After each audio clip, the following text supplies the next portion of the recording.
Hey, I'm Dave Olson. I work here as the marketing director at HootSuite.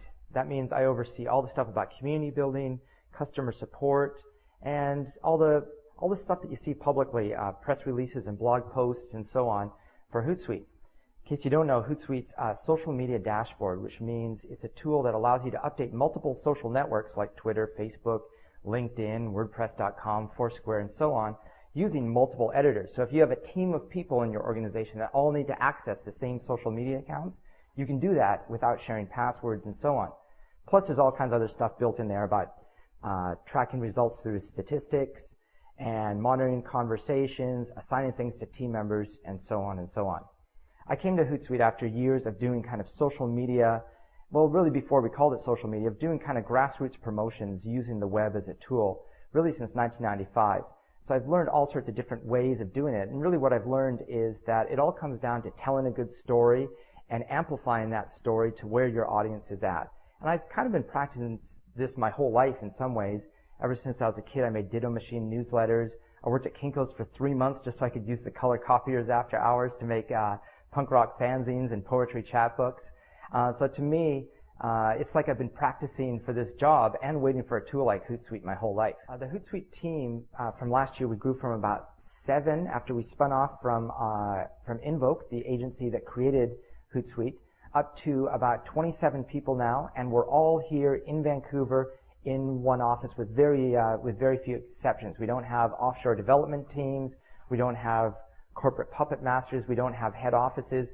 We're here in Vancouver contributing to this very vibrant local startup culture, participating in events, mentoring others, and I also keep a healthy variety of international interns on hand because you can't spell internet without intern. Here at HootSuite, we finished off 2010 really strong with a big announcement in Japan, which is a real thrill for us. I was able to represent the company on a video media briefing, so it was me from North Van beamed back to a boardroom in Tokyo with reporters sitting in the audience, and us sharing the news about all these new things that we're releasing specifically for the Japanese market, which is really the result of many months of work.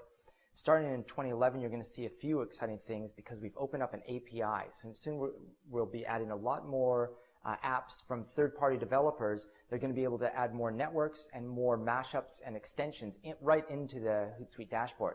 As a social media user, I'm really excited about this because there's a few of my favorite social media tools that I'd like to see put right in my HootSuite dashboard. So working with developers, and we've got our fingers crossed on some really exciting things coming out here in the next few months.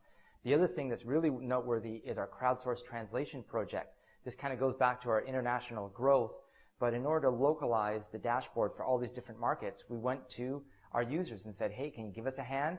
And now we have the dashboard coming out in all sorts of different languages, from Turkish to Hebrew to Italian. So that's pretty exciting for us and a lot of fun as we see these people from all over the world participating in our culture. For me, looking at social media now, over the last few years, we've seen the power of how Facebook, just about everyone, including your mom, is on Facebook, right?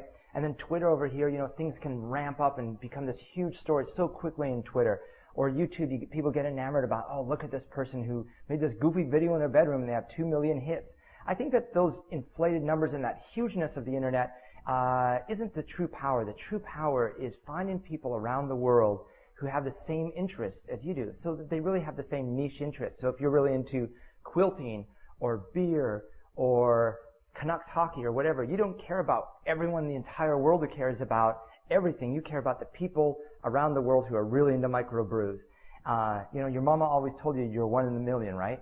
So that means that right here in Canada, there's 30 other people who are just like you. In the U.S., there's another 300 people who are just like you. So you don't need to find all 6 billion people in the world. You just need to find the people who are like you. And social media is a great tool for helping you to do that. And I think that over the coming years, you'll see more and more, and years really is almost irrelevant in internet speak. In the coming months, you'll see more and more niche networks taking hold, and people really want to use these tools for their hobbies and for their enjoyment rather than trying to change everything.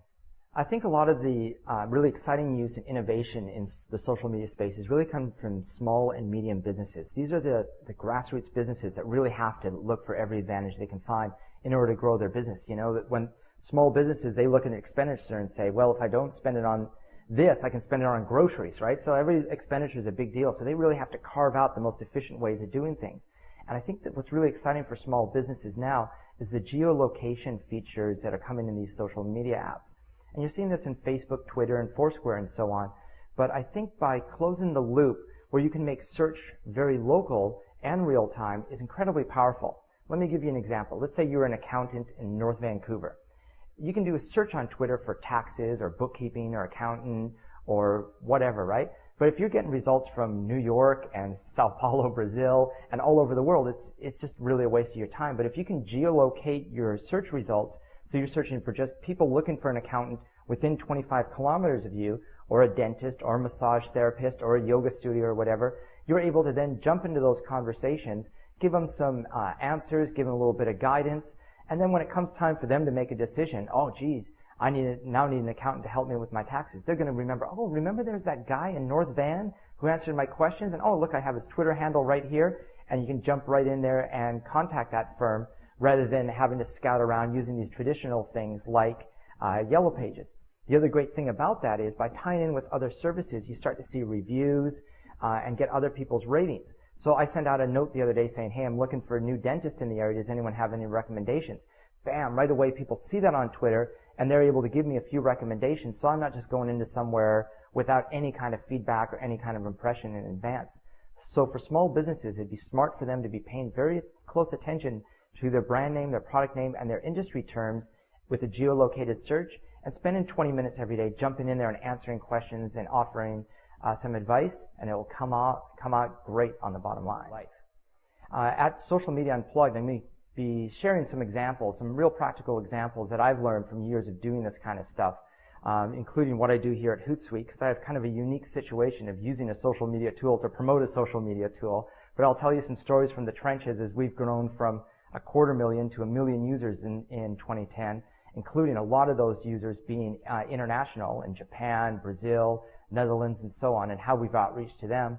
Plus some other projects I've been involved in, like the True North Media House, where we self-accredited a whole bushel of bloggers and photographers and podcasters to go out and tell the story beyond the sports here in Vancouver, as well as a bunch of other examples from nonprofit groups and other social networks that I've worked to get their story out. So everyone always asks us who is inside the owl costume. All I will tell you is it is not me. Come on, man, I got enough to do. We bring a red carpet and a little backdrop to do kind of some photo ops with the owl. Sometimes I even bring a tickle trunk of funny hats to wear while you're taking pictures with the owl. Yeah, we have a lot of fun. And the owl, Owlie's been in pictures not just with regular folks like us, you know. MC Hammer, yeah, hangs out with the owl. Who is that? Wyclef Jean hangs with the owl. You know, we got the owl's got some pretty heavy duty pals. But the owl only rolls out for about an hour a day, because yeah, bit of a diva, and well, it can get a little uncomfortable. You know, owls are nocturnal after all.